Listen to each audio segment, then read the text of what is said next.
سورۃ الناس اب یہ آخری صورت ہے میرے نزدیک، یہ آخری گروپ جو ہے صورتوں کا جو سورہ ملک سے شروع ہوا ہے۔ یہ دونوں پارے جو ہیں یہ سوائے ان دو صورتوں کے سب مکیات پر مشتمل ہیں صورتوں پر، اور صرف یہ دو صورتیں جو ہیں یہ مدنیات ہیں۔ اور ریسیپروکل نوٹ کر لیجئے، پہلا گروپ جو تھا اس میں مکی صورت صرف ایک تھی، سورہ فاتحہ، اور مدنی صورتیں 6.25 پارے پر پھیلی ہوئی، سورہ بقرہ، آل عمران، نساء اور مائدہ۔ اس کے بالکل برعکس ریسیپروکل نسبت یہاں ہے کہ یہاں پر یہ دو صورتیں ہیں چھوٹی چھوٹی، باقی دونوں پارے جو ہیں سب کی مکی صورتوں پر مشتمل ہیں، اور اس آخری صورت کا جوڑ مل جائے گا پہلی صورت کے ساتھ، یہ بھی میں آپ کو بتا دوں گا۔ بسم اللہ الرحمن الرحیم، قل اعوذ برب الناس، کہیے کہ میں پناہ میں آتا ہوں جو تمام انسانوں کا رب ہے اس کی پناہ میں۔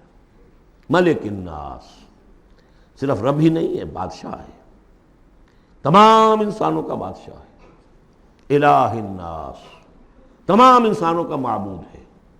من شر الوسواس الخناس، اس وسوسہ کرنے والے خناس کی جو پیچھے چھپ جاتا ہے، الذی یوسوس فی صدور الناس، جو لوگوں کے سینوں میں وسوسہ اندازی کرتا ہے، اس کے شر سے پناہ مانگتا ہوں۔ یہ جو شیطان لعین ہے جس کے بارے میں آتا ہے کہ ان الشیطان یجری من الانسان مجری الدم، حضور کی حدیث ہے یہ شیطان تو اس طریقے سے انسان کے وجود میں سرایت کر جاتا ہے جیسے کہ خون سرایت کر رہا ہے۔ یہ شیطان جو ہے، اور یہ آپ وہ بھی پڑھ چکے ہیں، وَلَقَدْ خَلَقْنَا الْإِنسَانَ وَنَعْلَمُ مَا تُوَسْوِسُ بِهِ نَفْسُهُ، ہم نے انسان کو بنایا، ہم جانتے ہیں کہ اس کا نفس امارہ جو ہے، اڈ اور لیبیڈو، اس کو اندر کیا وسوسہ اندازی کرتا رہتا ہے۔ تو شیطان کو بھی کوئی اور اختیار حاصل نہیں ہے، ہمارے اپنے سفلی داعیات، ہمارے جو اینیمل انسٹنکٹس ہیں، ہماری جو خواہشات ہیں، شہوات ہیں، ان کو وہ بھڑکاتا ہے، جس کے لیے حدیث میں آتا ہے کہ اس کی تھوتنی جو ہے وہ زمین جو وہ دل کے اوپر ٹکا کر پھونکے مارنی شروع کرتا ہے تاکہ وہ شہوت میں اشتعال پیدا ہو جائے اور سفلی جذبات میں اشتعال پیدا ہو جائے۔ اس کی اس کو اللہ تعالیٰ نے طاقت دی ہے۔ یہ ہے وسوسہ، وسواس الخناس۔ اور خناس کیوں کہا؟ اگر آپ ذکر کریں گے لا حول ولا قوت الا باللہ، فوراً بھاگ جائے گا۔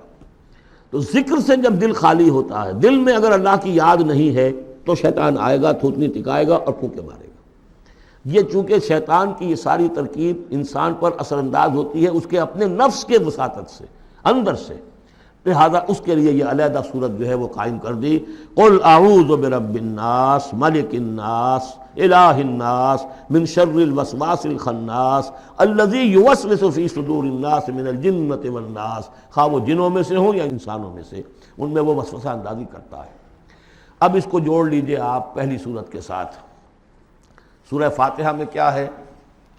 الحمدللہ رب العالمین، قل اعوذ برب الناس، مالک یوم الدین، ملک الناس، ایاک نعبد و ایاک نستعین، الہ الناس۔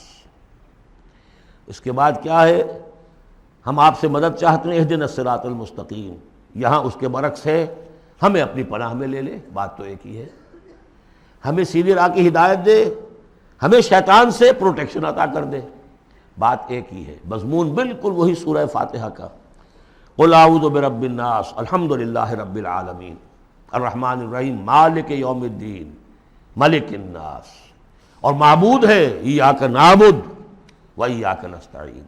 اب ہم نے استعانت مانگی، اب استعانت، استعاذہ، یہ ایک ہی طرح کے الفاظ ہیں، مدد مانگنا، پناہ طلب کرنا، استغاثہ، استعانہ، استمداد، مدد مانگنا، استنصار، نصرت طلب کرنا، باب استفعال کے تمام الفاظ جمع کر دیجئے۔ تو عبادت، ہم عبادت کرتے ہیں تیری، ایاک نعبد، لیکن ہمیں استعانت، تیری مدد چاہیے اس کے لیے۔ تو معبود ہے، ہم تیری عبادت کا فیصلہ کرتے ہیں لیکن تیری مدد کے محتاج ہیں۔ اے اللہ، ہم تیری عبادت کا وعدہ کرتے ہیں لیکن تیری طرف سے ہمیں پروٹیکشن چاہیے کہ شیطان کے وسوسوں سے، وسوسہ اندازی سے ہمیں محفوظ کر دے۔ اس طریقے سے یہ سورہ مبارکہ ایک اعتبار سے مثنیٰ بن جاتی ہے سورہ فاتحہ کا، اور گویا کہ قرآن مجید کی آخری صورت اور پہلی صورت کے مابین ایک مشابہت قائم ہو جاتی ہے۔ بارک اللہ لی و لکم فی القرآن العظیم و نفعنی و ایاکم بالآیات و ذکر الحکیم۔